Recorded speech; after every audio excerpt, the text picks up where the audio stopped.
I don't know. How do you feel about it, Jim? I feel like the oil spill down there, it's like coming on a girl's face. Like, you don't have to clean it up, but it would be nice. It would be really nice. So thank you, Connor. Wait, Amy makes a brilliant point. How are you cleaning it up? We're out here on a boat with like a hose coming off it, but there's all sorts of shit. Booming it off, sucking it up, whatever. All right, well, get back to work. Yeah, it's a little different than cleaning cum off the face. I mean, that's just you put your hand through a sock like a puppet. And you know. Is that's your technique, Jim? Yeah. Oh, that's really nice. Exactly. Close your eyes. Dab, dab, dab. I just got my head dunked in the toilet. I'm like, thanks, sweetie. You rule. Amy Schumer, one of my favorite comics. We work together all the time. It's really weird for me because I'm on Opie Net. They usually do all the fucking coming in and out of breaks. I'm not good at that yet. So I guess we'll go to a comedy clip. I got a request from somebody who requested Patton Oswalt, and Patton's a buddy of mine, so I'll play. I don't know what clip they're going to play for Patton Oswalt because I've never listened to his CDs. And we have some people on the line. Maybe we'll play one of your clips, but stay on hold, and I guess we'll play a clip and come back. Is that too awkward a way to walk out? Yes. All right. Here's a clip. Oh, my God. I got to start working out or just making up creepy excuses so no one bothers me again, like... You know, I absorbed a twin in the womb. There's nothing I can do, man. He's like, if I did crunches, his face would show through. It'd be awful. You'd see, he sings when I'm drunk. He's like,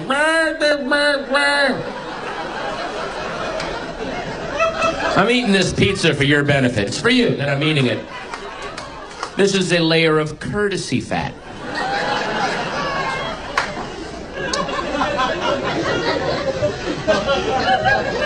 I had like a crisis moment. I was in London last summer, and I bulleted my way into the Batman Begins premiere. So I get to go to the movie, and then I get to go to the after party. And the after party is the stars of the movie, looking gorgeous and cut and awesome, and then miles of delicious food that they're not eating, because that's how they stay gorgeous and cut. And then there's me, who's like, who let the bridge troll in here?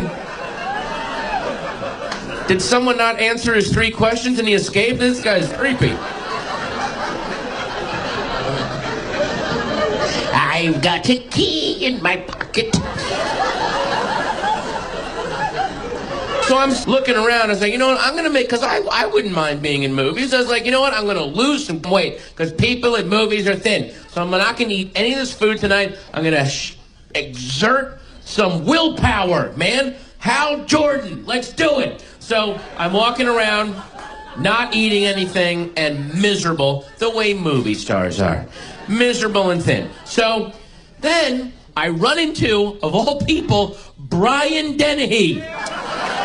Brian Dennehy is just hanging out, and I go up to him and I'm like, well, man, I'm a huge fan. I love you, dude. He has no reason to talk. He doesn't know who I am, but he's really nice and talks to me for 10 minutes. He's the nicest guy. And then he goes, hey, well, good luck with the career there, Slugger, and have fun at the party. I go, thanks, Brian Dennehy. And then I walk away, and now it's 10 minutes later, so I made a vow 10 minutes ago that my willpower is nothing. So now I'm like, I'm going to eat. So now I just have my head down. I'm shoveling food into my mouth, just not even looking at what I'm eating. I'm feeling like so bad. And then Brian Dennehy comes up behind me like an archangel, puts his hand on my shoulder and goes, character actors, who gives a f if we're fat? And then just starts grabbing burgers and, yeah. They always need a fat best friend. That's never going to go out of style. Sprinkle some fries on those cupcakes.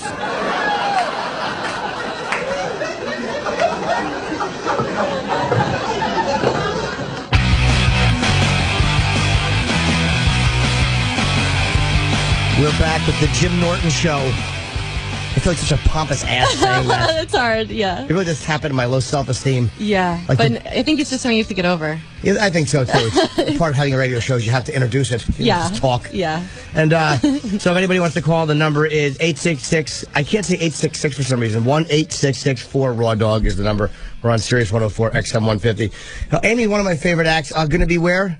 Oh, I'll be at the San Jose Improv, headlining June 9th through the 14th. 9th through the 14th, and I'll be in Caroline's tonight through Sunday, 212-757-4100. Comedians are always awful with plugs. To me, we're never good because we don't feel naturally like we deserve people to come see us. I know. And I'm like always kind of hoping that it's the first time everyone's seen me. Like when someone's like, "We're here," I'm like, "Oh God." But I mean, of course, it's a natural part of the business. Now you've been headlining, and you feature, you headline. Yeah. I only feature for you and Attell. Oh, okay. So most of the time you're actually headlining the rooms. Yeah.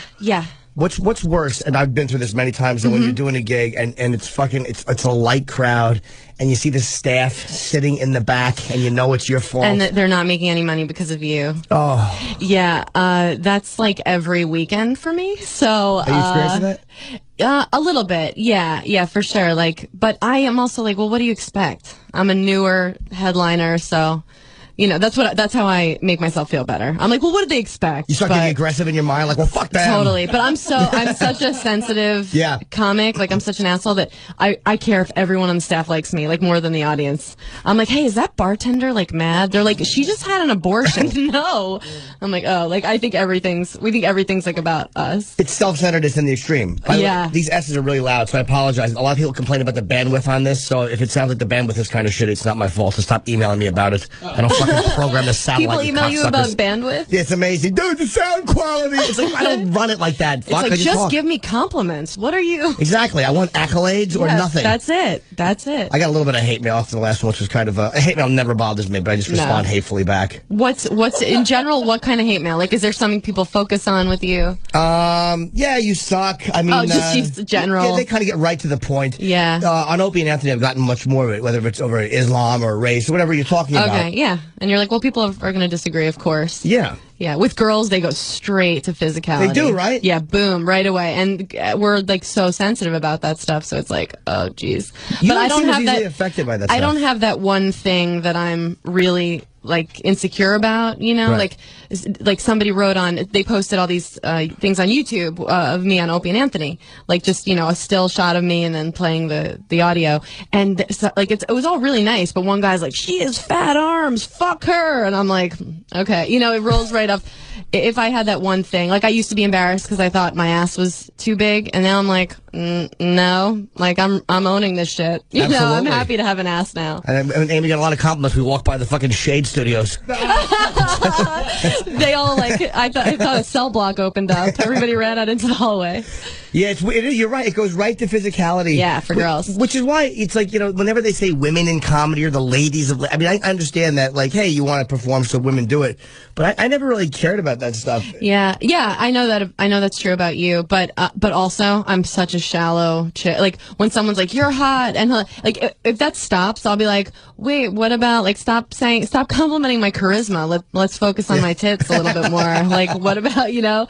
So it goes both ways. I want that attention also. But you seem to be, the thing with you that's so good is, like, you do seem above being sexualized because you embrace it and make fun of it. Yeah, I'm like, yeah, totally. Somebody was like pitching a show idea to me, and like, do you mind if we're kind of sexual? I was like, I'm the most sexual girl I know, so, and I want to embrace that. I feel like I've got, you know, a decade left where I'm good to look at, so I'm like, please, let's use whatever we can. So when they insult you physically on YouTube and stuff like that, it doesn't really, because I know female comics that it's actually bothered a lot. Yeah, I think it's because I don't have that one deep insecurity, and because, you know, people will be like, you're so hot, and then so I feel the compliments the same as I feel the insults. Like, none of it really means anything, because everybody's experience is different. It's like, as a younger chick, I was like, I would like to know that I'm good looking to the general population. Right. And I feel like I am. I feel like I like I say in my act, like, you'd bang me, but you wouldn't blog about it. Like, I'm not like a supermodel. I don't think I am. I know the difference between me and, like, one of my good friends who's dating a Nick. Like, she's gorgeous. She walks in a room, the energy changes. It's almost uncomfortable when somebody, like, really, really attractive comes in the room, you know, because you're just, like, so focused on it if they're really gorgeous. So I'm like, you're not going to be threatened I'm going to steal your boyfriend, but you'd still probably fuck me after a couple beers, and that's fine with me. She's dating one of the Knicks? Yeah. Did she say that he has a big penis, being a basketball player? I never asked her. Really? But she's the coolest chick ever. She's really, really awesome. So if I asked her, I know she would tell me right away. I know that the sex must be great, though, because she's a sexual girl. I'm sure. Yeah. But then again, I think if you're a basketball player, you can kind of make up for being a lousy fuck or a mediocre fuck just by taking them courtside seats. Yeah. I think it depends. Like, I don't think I could stay in any relationship if the sex wasn't amazing.